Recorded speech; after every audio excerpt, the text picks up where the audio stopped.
In today's video, I'm going to teach you how to share your screen in Google Meet the right way. Whether you're working remotely, collaborating with your team, or presenting a project, sharing your screen can be incredibly useful.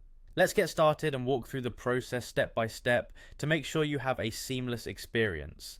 First, you need to navigate to the Google Meet website. To do this, open your preferred web browser and enter the URL for Google Meet. Once you're on the homepage, you'll see the option to start a new meeting. Click on New Meeting. This will give you a few choices, and for today's tutorial, we're going to initiate an instant meeting.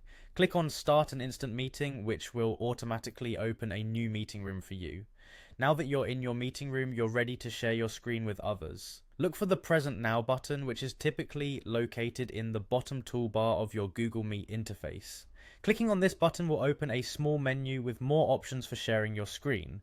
You'll see several options such as sharing your entire screen, a window, or a specific tab. For our purposes, let's say you want to share a specific tab from your browser. This is particularly useful if you want to share a presentation or a website without revealing other open applications or tabs. Select the option for a Chrome tab. This will present you with a list of all your open tabs. Choose the tab you want to share from the list. Before you hit share, there's one more important step, especially if your tab includes multimedia content like videos with sound. On the bottom left of the selection window, there is a checkbox that says Share Tab Audio.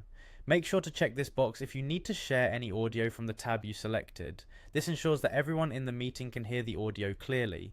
After verifying everything looks good, go ahead and click the Share button. Your selected tab is now visible to all the participants in the meeting, and if you opted to share audio, that should be coming through as well.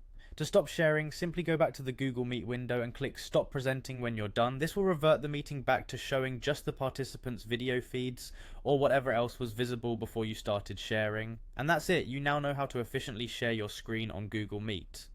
It's a straightforward process, but taking these steps ensures a smooth experience every time. Thanks for watching, and feel free to revisit this guide whenever you need a refresher. Happy presenting,